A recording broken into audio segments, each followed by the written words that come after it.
काय नव्हती. मागून एक ट्रक आला आणि ट्रकनं मला उजव्या बाजूला माझ्या गाडीला डॅश. आता तुम्ही बोलता बोलता म्हणले होते तुम्ही यात्रा पण केल्यात, म्हणजे स्वामींच्या पौर्णिमेला यात्रा पण केल्या, हा, त्याचा काहीतरी अनुभव सांगा. हा, मी आता कसं तुम्हाला आता एक तर मगाशी मी अनुभव तुम्हाला सांगितला की 11 पौर्णिमा मधला एक अनुभव असाच होता.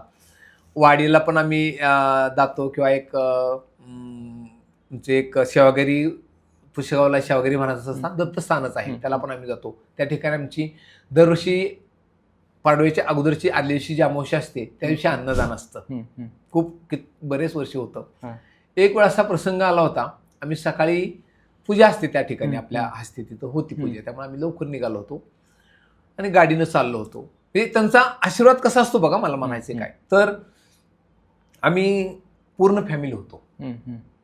मी, माझी पत्नी, मुलगा, मुलगी, आई वडील सगळे होतो आणि आम्ही सकाळी चाललो होतो आमच्या कारनं. साधारण केतकवळ्या फाट्याचे थोडंसं पुढे गेल्यानंतर काय झालं म्हणजे आमची चुकी नव्हती, काय नव्हती. मागून एक ट्रक आला आणि ट्रकनं मला उजव्या बाजूला माझ्या गाडीला डॅश दिला.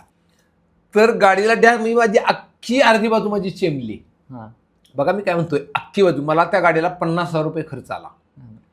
म्हणजे गाडीचं नुकसान किती झालं असेल बघा. पण मला माझ्या फॅमिलीला, आई वडील, मुलं कोणी होतं, केसाला सुद्धा धक्का लागला नाही.